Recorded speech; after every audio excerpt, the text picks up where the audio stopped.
დილამშვიდობისა. ეს საქართველოს პირველი არხია, თქვენ უყურებთ გადაცემას პირადი ექიმი მარი მალაზონია ჟესტორენაზე თარგმანით. ჩვენ საუბრობთ ადამიანზე, თქვენ გახსოვთ ეს ფრაზა და შეხსენებას არ გჭირდებათ, რომ ეს ფრაზა არაუბრალოდ ხსნის ჩვენს გადაცემას, არამედ გამოხატავს ჩვენი გადაცემის მთავარ დანიშნულებას, მთავარ სათქმელს და კონცეფციის არსს.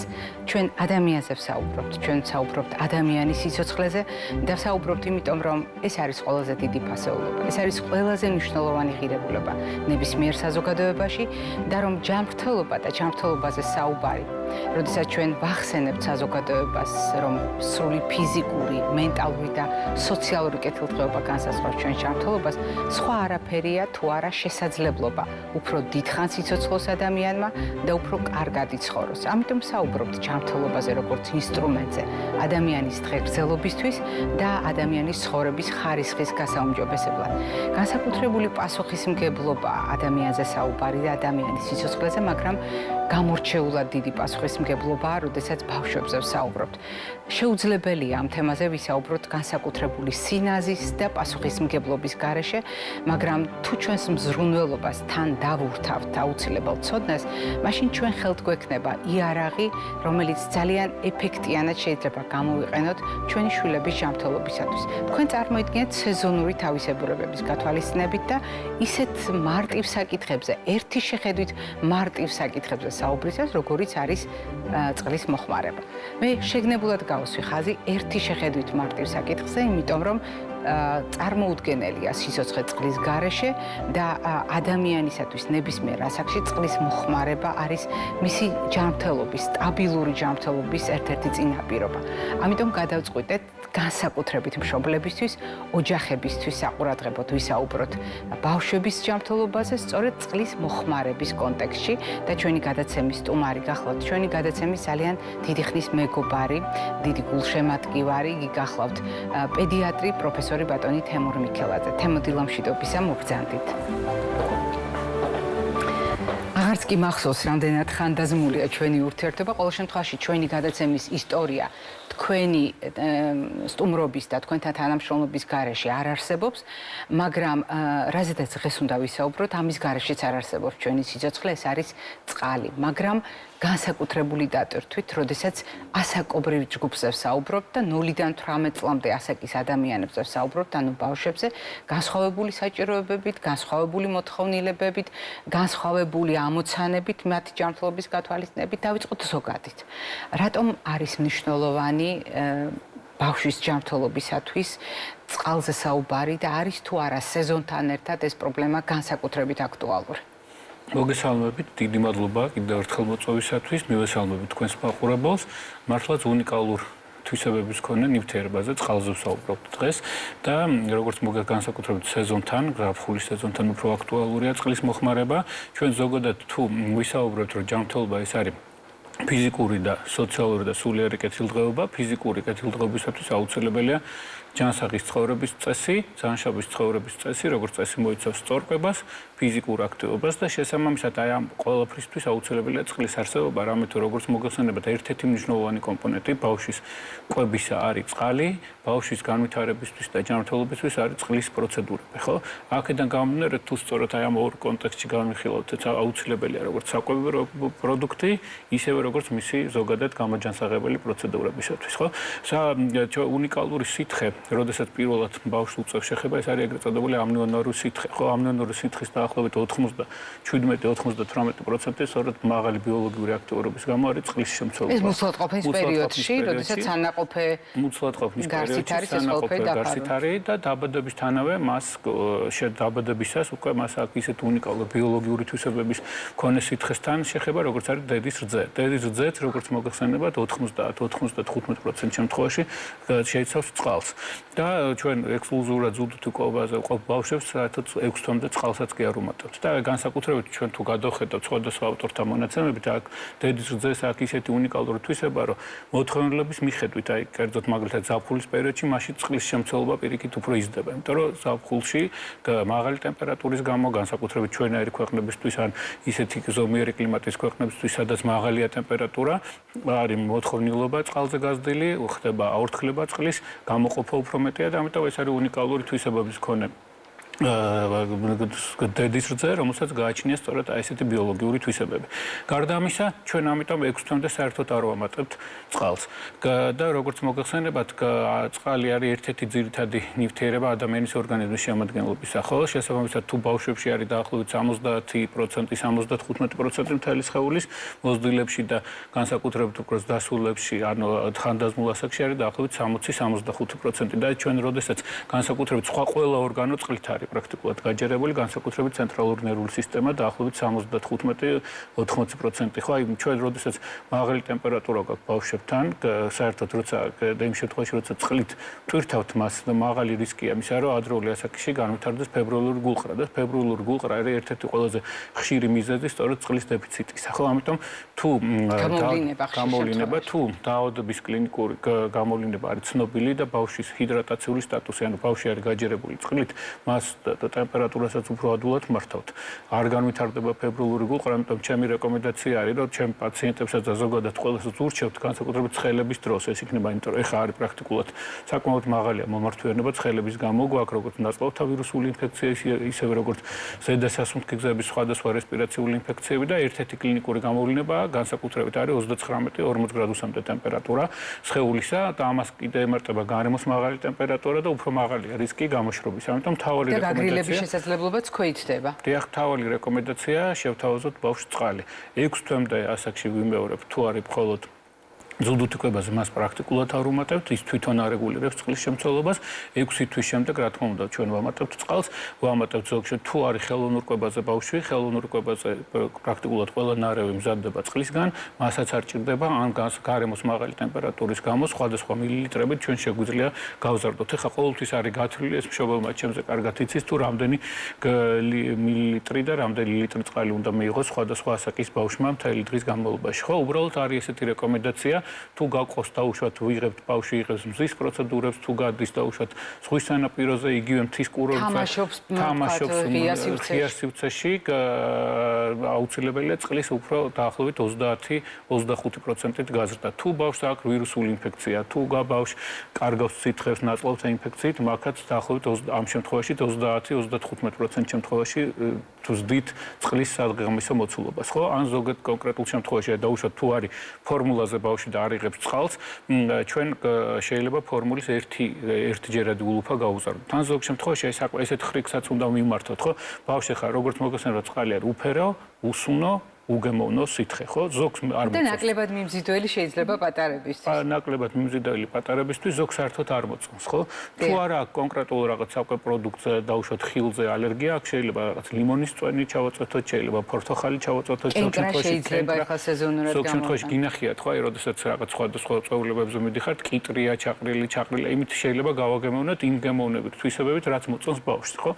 ზოგ შემთხვევაში შეიძლება სხვადასხვა მარილიანი საკვე პროდუქტი, როგორც რაღაც ჯერადად და აი განსაკუთრებით ნაწლავური ინფექციების დროს მარილიან ჭხირებს თავაზობ ხოლმე ბავშვს, რა? ან კრეკერებს, ან ჭხირებს, ეს მიღებული პრაქტიკა όμως ერთჯერადად და რა თქმა უნდა მარილის ჭარბის მოხმარებას უნდა ავარიდოთ. ეს არის საუბარი კონკრეტული დაავადების დროს, რომ წყურვილის გზნობა გაუწრათ მას და არ განვითარდეს და გაუწყლობასაც თავისი ტიპები აქვს, არსებობს გაუწყლობა ცალკე და არსებობს და ეგრეთ წოდებული დეჰიდრატაცია. დეჰიდრატაცია არის ძიმე მდგომარეობა, არის დაუშვათ სხეულის მასის კარგვა 5%-მდე, 5-დან 10-მდე, 10 და ზემოთ 10%-მდე კარგვას და საბედნიეროდ ძირითადად ესეთი შემთხვევა აქვს ჩვენ გაუწყლობების, ეს იქნება ნაწლავური ინფექცია თუ სხვა ცხელებით მიმდინარე ინფექციები, ამას ჩვენ ბინის და ამბულატორიულ პირობებში უმკლავდებით და ვაძლევთ ხოლმე როგორც ჩვეულებრივ წყალს, ისე ელექტროლიტურ ხსნარს. აქვე უნდა გავითვალისწინოთ, რომ წყალი პრაქტიკულად მინერალური ნივთიერება, არ გვეგონოს, რომ ეს ციხე ჩვენი იგივე ონკანის წყალი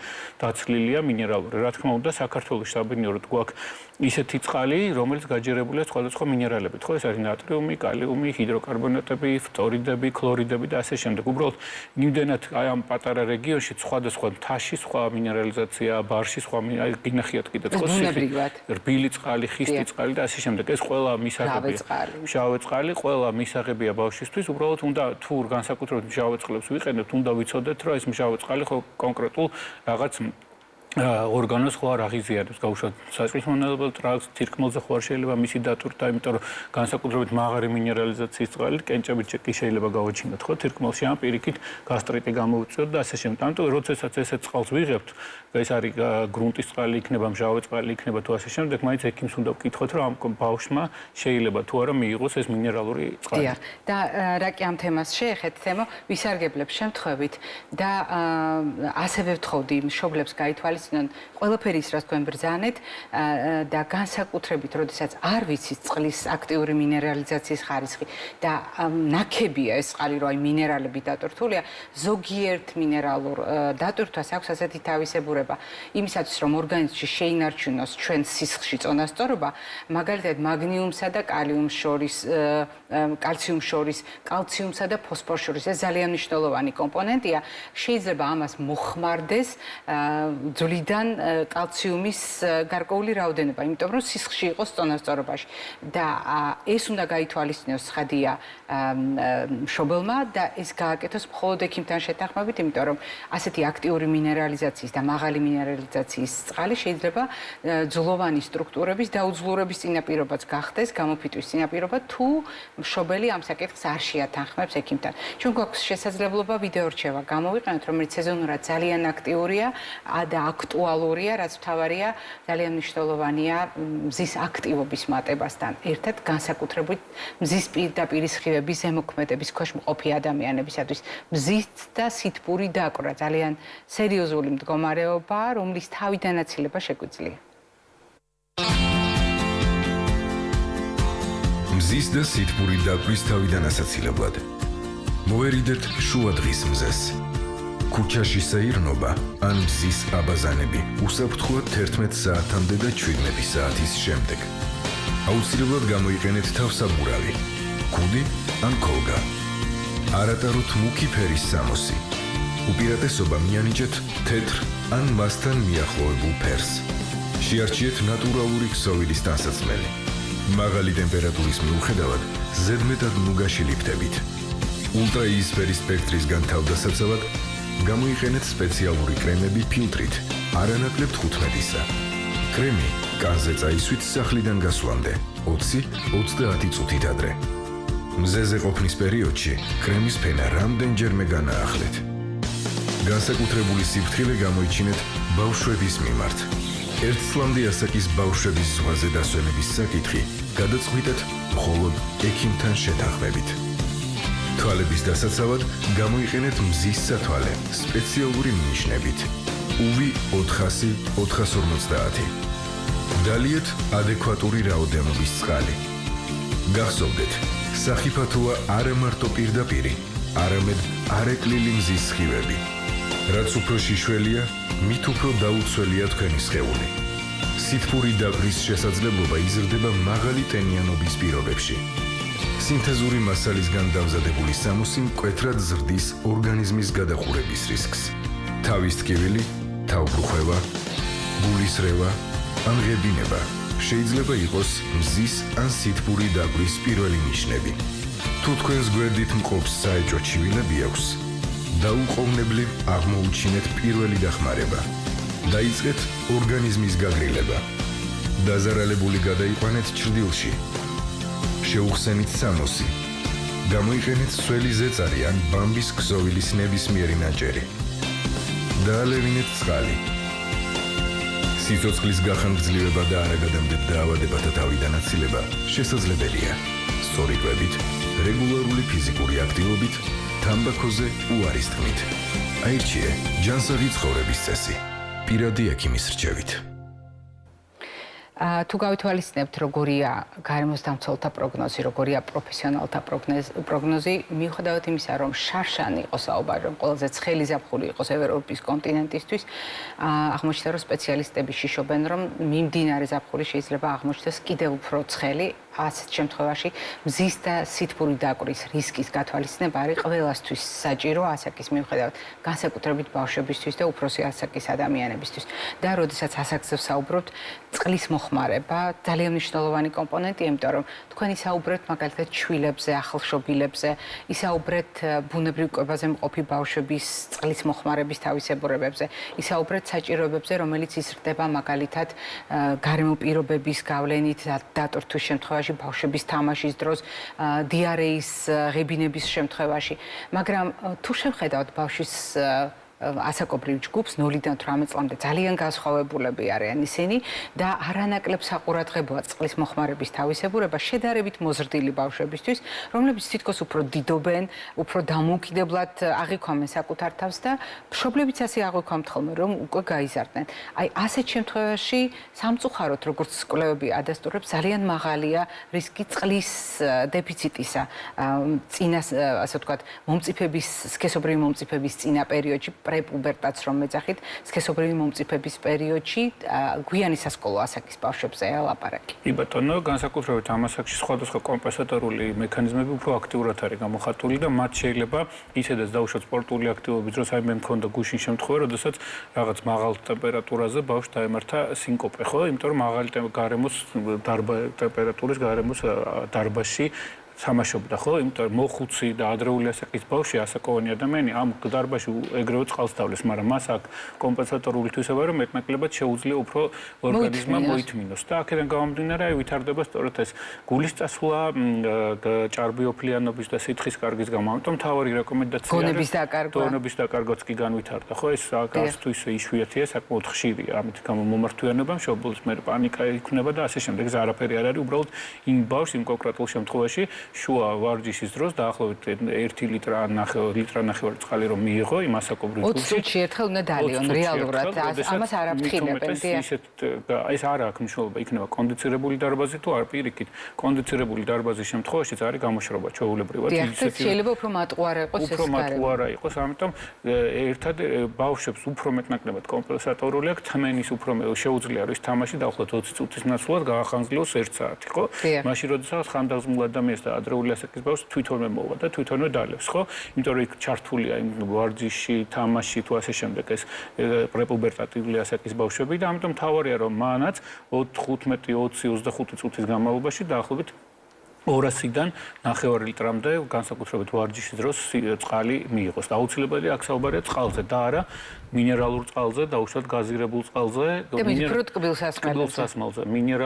ჭარბი მინერალიზაციის, პირიქით ჭარბი მინერალიზაციის წყალმა აქ კონკრეტულ შემთხვევაში სხვადასხვა ორგანოების დაზიანებაც კი შეიძლება გამოიწვიოს. ხო, საუბარია წყალზე, არა ენერგეტიკულ სასმელზე და არა ჭარბი მინერალიზაციის წყალზე. მოთხოვნილება ეხლა განსაკუთრებით ეხლა არის ლაშქრობების, ექსკურსიების პერიოდი, სკოლები დამთავრდა, ინსტიტუტები დამთავრდება და სწორედ ამიტომ თავი რეკომენდაცია არის, როდესაც ლაშქრობებზე მიდიან, დაახლოებით ლიტრანახევარი 2 ლიტრის მოცულობის აუცილებლად წყალი უნდა მიქონდეთ სხვადასხვა, როგორც აქაც თავარია, რამდენად სწორად არის შენახული წყალი.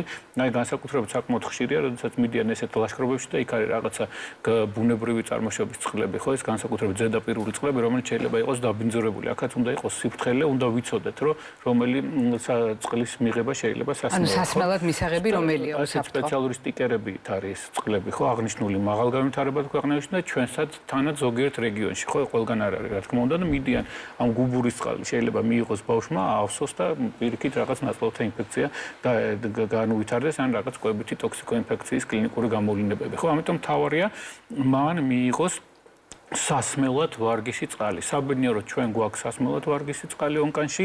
ონკანის წყალი დაახლოებით 12-დან 16 საათის განმავლობაში ნებისმიერ სწორად შენარხულ ჭურჭელში შეიძლება მოვათავსოთ და ეს წყალი გავატანოთ ბავშვს. ეს იქნება ლაშქრობა, იქნება თუ და ან ბუტილირებული წყალი. ხა არ ღირს საქართველოში ისეთი ძვირი, რომ 1 ლიტრა წყალი არ გავატანოთ პრეპუბერტატული ასაკის ბავშვს. და თავარი ჩვენ უნდა გავითვალისწინოთ, რომ რა საკვებ პროდუქტს მიიღებს ბავშვი იმ კონკრეტულ ექსკურსიაზე იქნება თუ ლაშქრობაც. წყურვილი შეიძლება შეუნელდეს, ზოგ შემთხვევაში შეიძლება პირიქით გაუძლიერდეს და ამაზეც არის დამოკიდებული და ჩვენ რაღაცა კონკრეტული შევაზავოთ, ეს იქნება ლიმონი, იქნება ფორთოხალი თუ ასე შემდეგ, რომ გავაგემრიელოთ, იმიტომ რომ ზოგს მყავს მე პაციენტები ჩვეულებიც არ მოწონთ წყლის დალევა, თუ არ მოხდა მისი განზავება. აი განსაკუთრებით გონია, რომ ხშირად ჩაით ან ყავით ან სხვა პროდუქტებით იღებენ წყალს.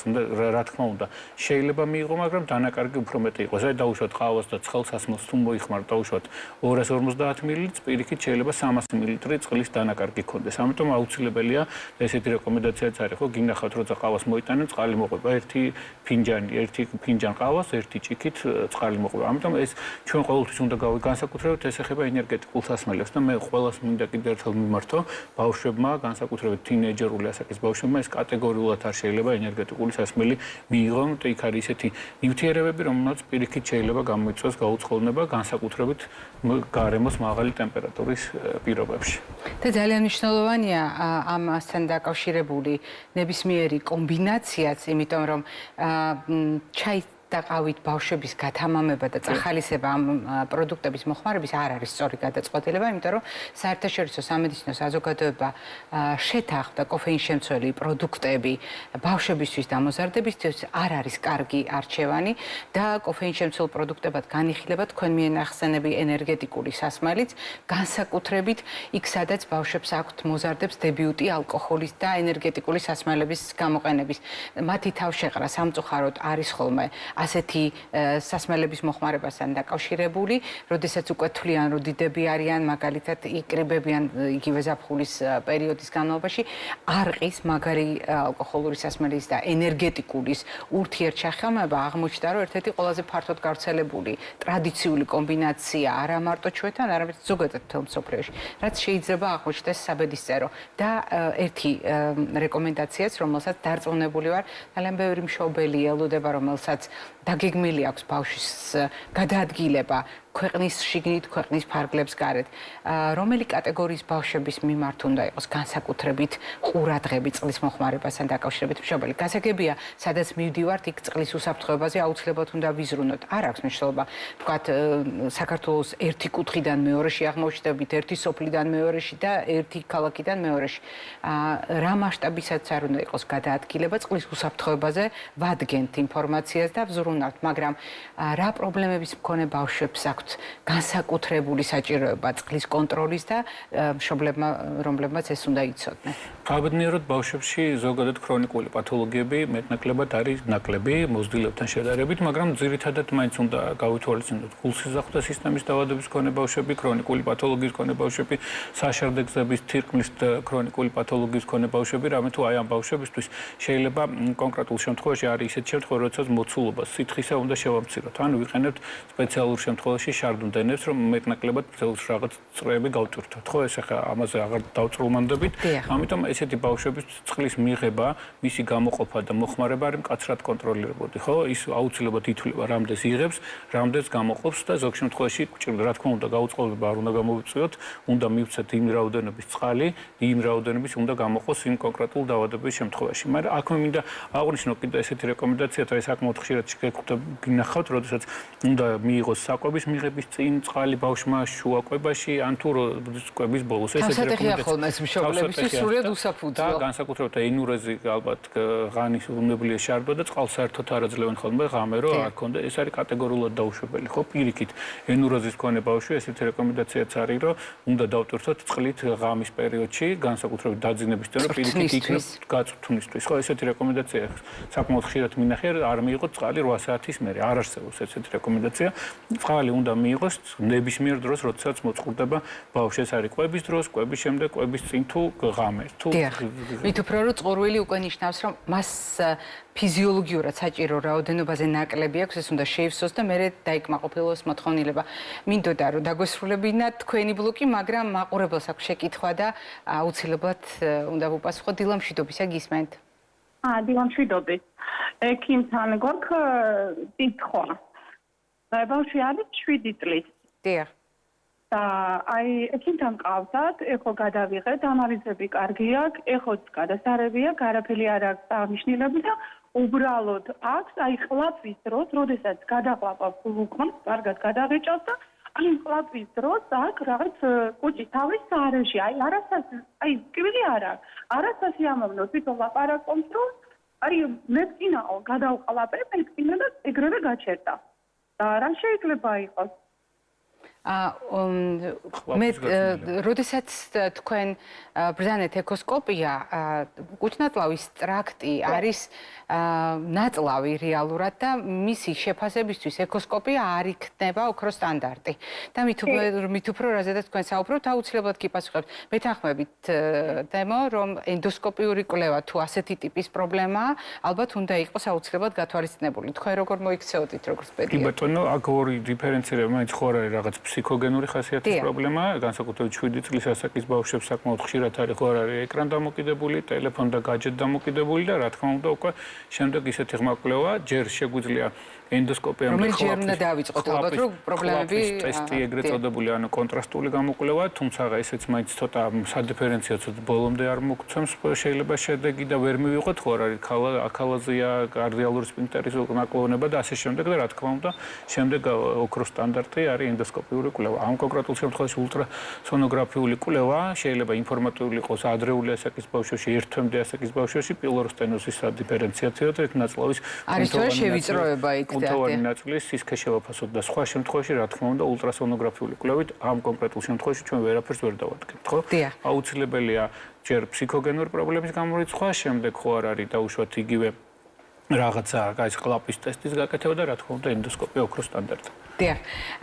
ძალიან დიდი მადლობა თემო. ჩვენთან მრავალწლიანი მეგობრობისთვის და თანამშრომლობისთვის მადლობა რომ სეზონური რეკომენდაციების მომზადებისას ყოველთვის გვეხმარები და მაყურებელს შევახსენებ დღევანდელი ჩვენი გადაცემის სტუმარი გახლდათ ჩვენი გადაცემის მეგობარი მრავალი წლის მანძილზე პედიატრი პროფესორი ბატონი თემურ მიქელაძე. მე არ გემშვიდობებით, რადგან წინ გველოდება კვებით შუქნიშანი.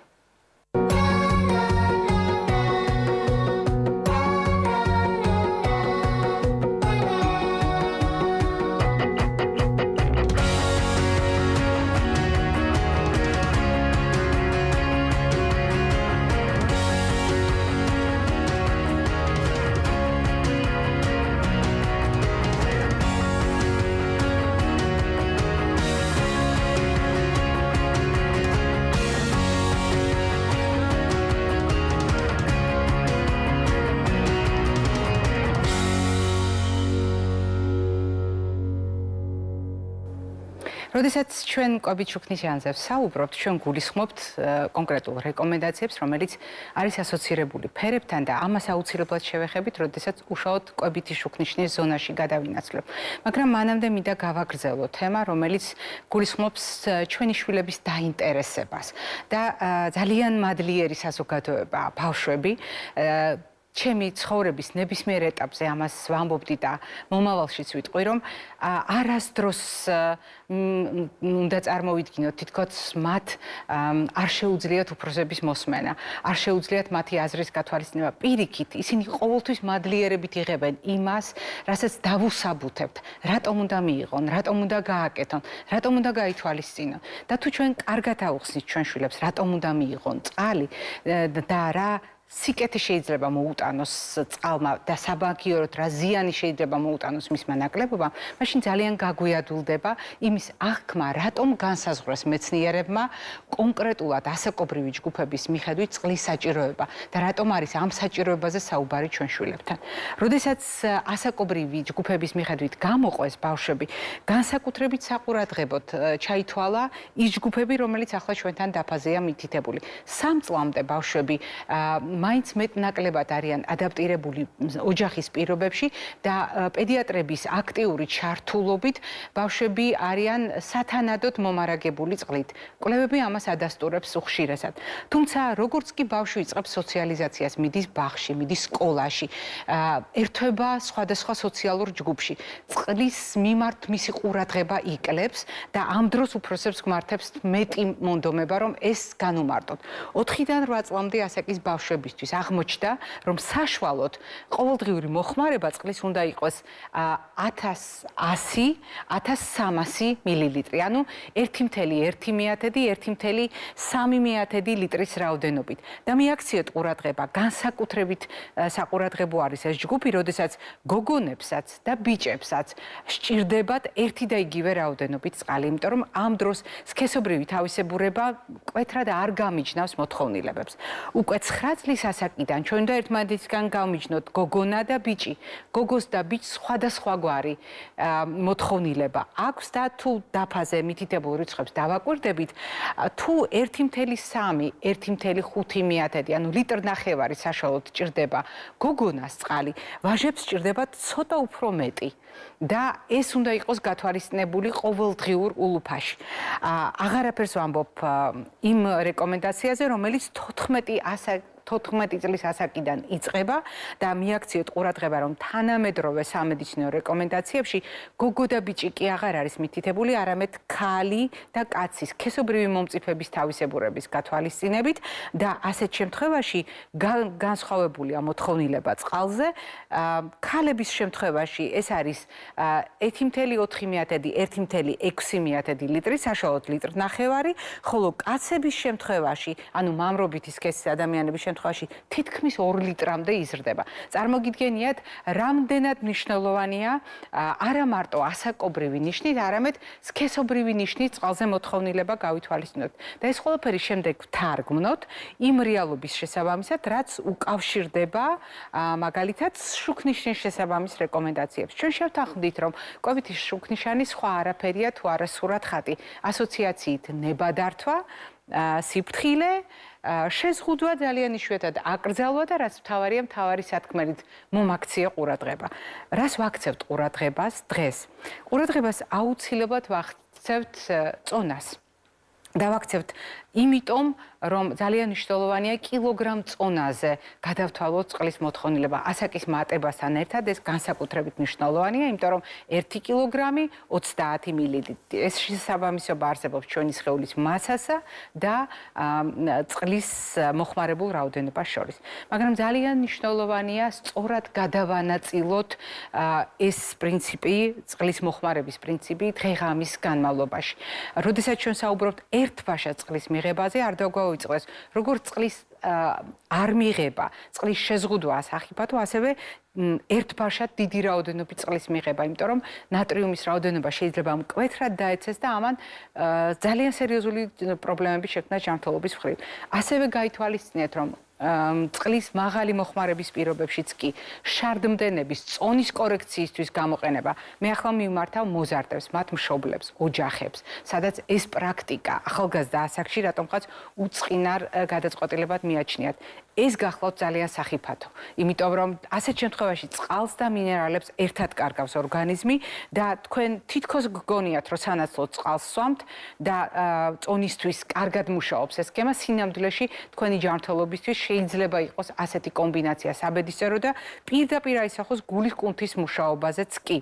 რაც საბოლოო ჯამში გულის რიტმის დარღვევით და მრავალი სხვა გართულებით დასრულდება. როდესაც ჩვენ საუბრობთ წყალზე მოთხოვნილების შეფასებისას, როგორ უნდა მოვიქცეთ, აი აქ უნდა გავითვალისწინოთ ასაკთან ერთად და ბავშვის ასაკთან ერთად გაზრდილი ცნობის მოყვარეობა ალკოჰოლის მიმართ. ჩვენ უკვე ვთქვით ძირითადი საუბრის დროს, ალკოჰოლი არის შარდმდენი და ალკოჰოლი ენერგეტიკულ სასმელთან ერთად, ეს არის მოზარდებისათვის საყვარელი სადებიუტო კომბინაცია, რომელსაც ახალგაზრდები იყენებენ, რომელიც გახლავთ ძალიან სახიფათო, იმიტომ რომ ორივე პროდუქტი შეიძლება იყოს სითხის დაკარგვის წინაპირობა. და ასეთ დროს გაზრდილი მოხმარება მარილშემცველი და შაქარშემცველი პროდუქტებისა ავტომატურად ზრდის სითხაზე მოთხოვნილებას. ასევე ეს ეხება ცხიმებს და ზოგიერთ მედიკამენტს, რომელიც თავის მხრივ ზრდის წყლის დანაკარგს. როგორი უნდა იყოს მწვანე ზონა? რასაკვირველია, ეს უნდა იყოს წყლის აუცილებელი ჩართულობით, მაგრამ არ უნდა დაგვავიწყდეს, რომ ზაფხული გვანებიურებს წყალშემცველი, წყალუხვი პროდუქტებით. ამ პროდუქტებს აქვს განსაკუთრებული დატვირთვა, იმიტომ რომ წყალს ჩვენ საკვებითაც ვიღებთ. ყველაზე მშრალი საკვებიც კი გარკვეული რაოდენობით წყალს გვაწვდის. მაგრამ თუ პროდუქტი თავისთავად ბუნებრივად წყალუხვია, მაშინ ასეთ შემთხვევაში ჩვენ შეიძლება თავისუფლად გამოვიყენოთ ისინი წყლის ბალანსის შესავსებად. მაგალითად, როდესაც საზამთროზე ვსაუბრობთ, ისპანახზე ვსაუბრობთ, ან კიტრზე ვსაუბრობთ, პრაქტიკულად ჩვენ ვსაუბრობთ 90%-ზე მეტ წყალს რომ შეიცავს ისეთ პროდუქტებზე. არ უნდა დაგვაუწყდეს სეზონური პროდუქტებიდან ატამი, მაგალითად ვაშლი, ახალი ვაშლი, პომიდორი, აგრეთვე ფერმენტირებული რძის ნაწარმი, რომელიც წყურვილის დაკმაყოფილების მიკრობიომისა და მიკრობიოტას წონასწორობის და წყლის შევსების კარგი საშუალებაა. და თქვენ წარმოიდგინეთ, სხვა შემთხვევაში ნაყინი თუ ყვითელ ზონაში მოხვდებოდა, ახლა როდესაც ვატყობთ, რომ ბავშვს არ უყვარს მაინც და მაინც თქვათ წყლის მტკნარი წყლის მოხმარება, ხანდახან არასისტემატურად, არა დიდი რაოდენობით, მხოლოდ ხანდახან შეიძლება წავახალისოთ ისეთი პროდუქტებიც, რომელიც თვით დნობით წყალს გვაძლევს. თვით დნობით სითხედ იქცევა. ასეთ შემთხვევაში შეიძლება იყოს ხილისწვენი გაყინული ჯოხზე, ძალიან მარტივად შეიძლება სახლის პირობებშიც მოუმზადოთ ჩვენ შვილებს, რაც იქნება წამახალისებელი ვიზუალურადაც, საგემოვნო თვალსაზრისითაც და წყლის შემავსებელი. ეს იყო დღევანდელი რეკომენდაციები, რომელიც თავისუფლად შეიძლება გამოიყენოს ნებისმიერი ასაკის ადამიანმა, თუმცა საგანგებო შტრიხებით ეს იყო ნათქვამი ბავშვებისთვის და მათი მშობლებისთვის, რასაკვირველია უფროსებისთვის, რომლებიც ამ ცოდნას გამოიყენებენ ბავშვების ჯანმრთელობის ასიკეთად. მე ხოლმე გემშვიდობებით და ტრადიციულად ჯანმრთელობას, ღირსეულობას გისურვებთ.